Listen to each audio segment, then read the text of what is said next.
যুক্তরাষ্ট্রের ডারহামে ডিউক বিশ্ববিদ্যালয়ের ৩ শিক্ষার্থী ও ল্যাকার্স খেলোয়াড়ের বিরুদ্ধে ২০০৬ সালে ধর্ষণের অভিযোগ করেছিল এক নারী। ঘটনাটি তখন জাতীয় গণমাধ্যমে শিরোনাম হয়েছিল। উত্তেজনা উস্কে দিয়েছিল বর্ণবাদ, শ্রেণী বৈষম্য এবং বিশ্ববিদ্যালয়ের অ্যাথলেটদের সুযোগ সুবিধা দেওয়া নিয়ে। এত কিছু ও দীর্ঘ ১৮ বছর পরে সে ওই নারী প্রথমবারের মতো প্রকাশ্যে স্বীকার করলেন ধর্ষণের অভিযোগ আসলে মিথ্যা ছিল। এই নিয়ে তিনি গল্প বানিয়েছিলেন। অভিযোগকারী নারী ক্রিস্টাল ম্যানগাম একজন কৃষ্ণাঙ্গ। সম্প্রতি লেটস টক উইথ ক্যাট পডকাস্টে একটি সাক্ষাৎকার দেন। সেখানে ম্যানগাম বলেন, বিশ্ববিদ্যালয়টির ৩ জন শ্বেতাঙ্গ শিক্ষার্থী ও খেলোয়াড়ের বিরুদ্ধে তিনি ওই গল্প তৈরি করেছিলেন, যা সত্য ছিল না। ম্যানগামের এই সাক্ষাৎকার গত সোমবার প্রকাশিত হয়। গত মাসে নর্থ ক্যারোলাইনায় নারীদের একটি সংশোধন কেন্দ্রে সাক্ষাৎকারটি গ্রহণ করা হয়েছিল। ২০১১ সালে বন্ধুকে ছুরিকাঘাতে গুরুতর জখম করার দায়ে কেন্দ্রটিতে আটক আছেন তিনি। ম্যানগাম বলেন, ৩ শিক্ষার্থী একটি পার্টিতে গিয়েছিলেন। সেখানে আমাকে নাচের জন্য আমন্ত্রণ জানানো হয়। আমি স্রষ্টার নয়, লোকজনের দৃষ্টি আকর্ষণ করতে চেয়েছিলাম। সাক্ষাৎকারে ওই নারী বলেন, আমি তাদের বিরুদ্ধে মিথ্যা সাক্ষ্য দিয়েছিলাম, বলেছিলাম তারা আমাকে ধর্ষণ করেছেন, যদিও তারা তা করেনি। অভিযোগ ভুল ছিল।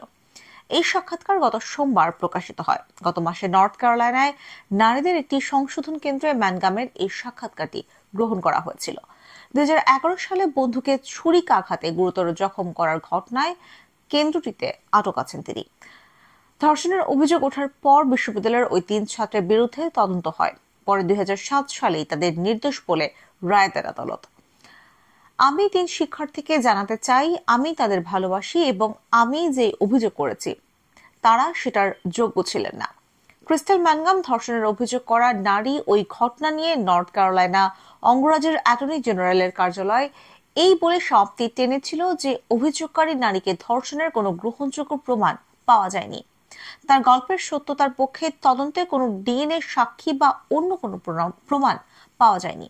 তবে মিথ্যা অভিযোগের কারণে ম্যানগামের বিরুদ্ধে অভিযোগ করার পক্ষে ছিলেন না ডারহামের কৌশলীরা।